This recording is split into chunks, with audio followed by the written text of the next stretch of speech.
¿Qué es un monasterio? Es un lugar de encuentro profundo y permanente con Dios, en la oración, la vida comunitaria y los trabajos diarios que recuerdan al primer gran fundador, San Benito, que decía: ora et labora, ora y trabaja. Es el lugar apto para aquellas que quieren dar más de lo ya dado. Es para jóvenes valientes que no tienen miedo de entregarse a Dios en este tipo de vida. Es el lugar apto para encontrarnos a nosotros mismos en la meditación y el silencio. Es una casa consagrada para que se viva en común la alabanza de Dios.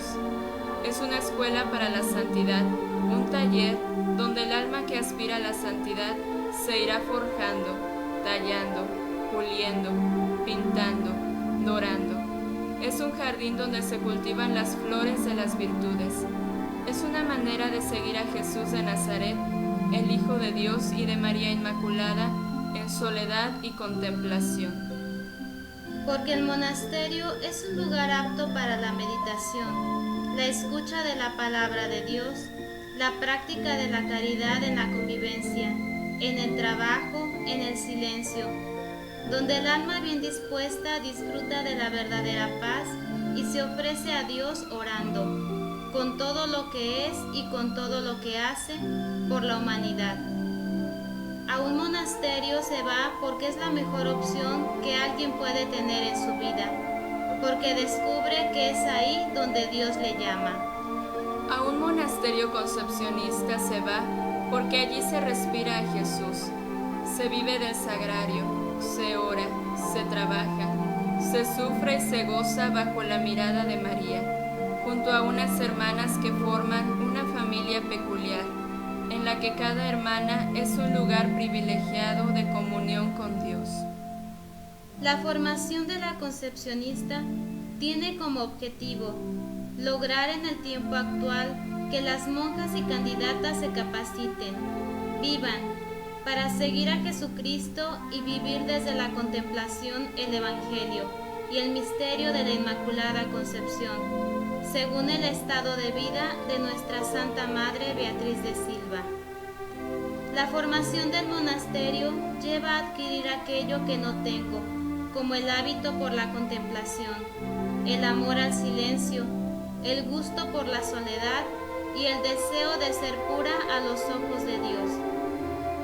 Al igual que la adquisición progresiva de una madurez cada vez más perfecta, cuyas notas son igualdad de ánimo, dominio de sí misma, recto uso de la libertad, capacidad de tomar decisiones ponderadas y para formar juicios equilibrados acerca de las personas y de los acontecimientos. La formación evidencia el Evangelio a la luz del carisma de la orden y el hábito de la contemplación, el amor al silencio y a la soledad, y el crecimiento de la pureza del cuerpo y del espíritu, donde nuestra meta es la santidad. La realización de una religiosa concepcionista es cuando ya no puede estar sin hablar con el amado, sin hablar con Jesús presente en la Eucaristía.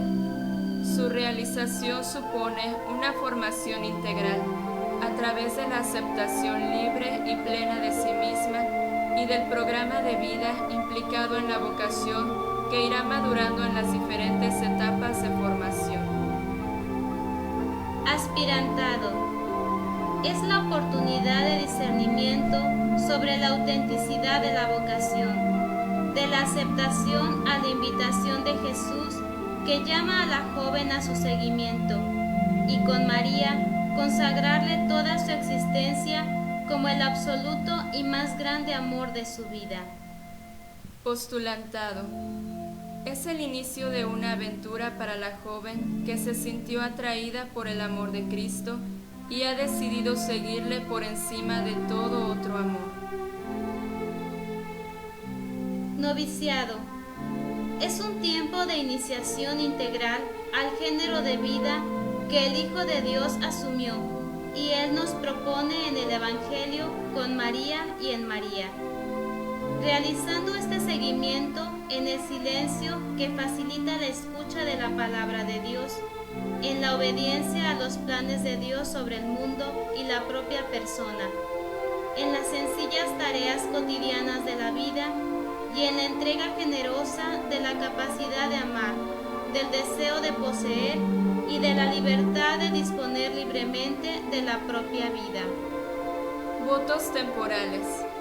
Mediante la profesión temporal de los votos de pobreza, que es la participación en el anonadamiento de Cristo, que siendo rico se hizo pobre por nosotros. La castidad consagrada, que es la donación total de sí misma hecha a Dios en el seguimiento de Cristo. La obediencia, que es la ofrenda total de la propia voluntad como sacrificio de uno mismo a Dios, en seguimiento de Cristo, que se hizo obediente hasta la muerte y muerte en cruz.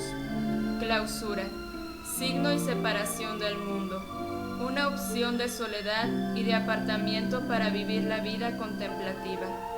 La concepcionista descubrirá y vivirá el sentido de presencia y seguimiento de Jesús, que anima y sostiene la vida consagrada desde el carisma y espiritualidad del misterio de la Inmaculada Concepción. Votos solemnes.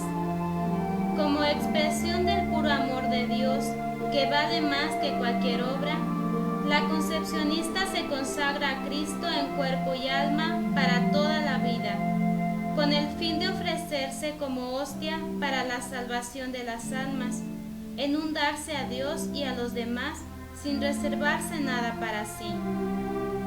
Las hermanas externas no tienen el voto de clausura, pues ellas tienen que salir para las necesidades que surgen en el monasterio, como acompañar a las enfermas al médico, los asuntos de comercio o diversas circunstancias que ocurren y no pueden solucionarse desde la clausura.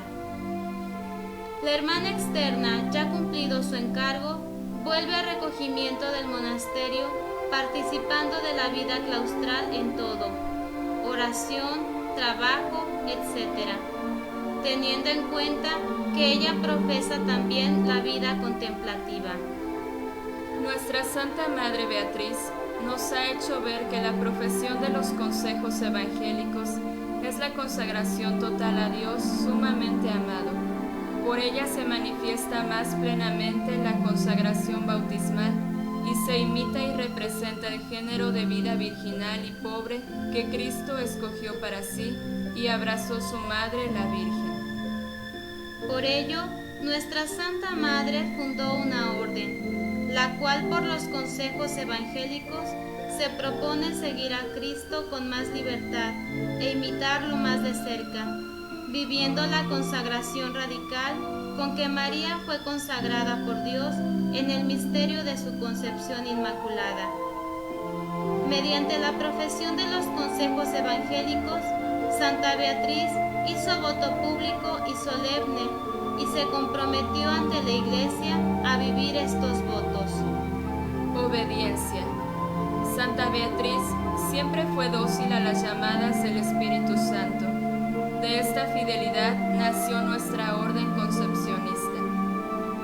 Pobreza, como la vivió nuestra Santa Madre Beatriz, que dejó las riquezas del mundo por Cristo. Castidad, como nuestra Santa Madre, que valerosamente eligió el estado de vida virginal para ser toda de Dios, y se convirtió en testigo de su amor y ejemplo de la gozosa experiencia de Dios en la limpia transparencia del Espíritu. Clausura. Santa Beatriz se desposó con Cristo Redentor y no deseando ser vista de nadie, sino de su esposo, buscó la soledad y vivió en clausura perpetua, hecha en Cristo con María, hostia viva para la salvación del mundo.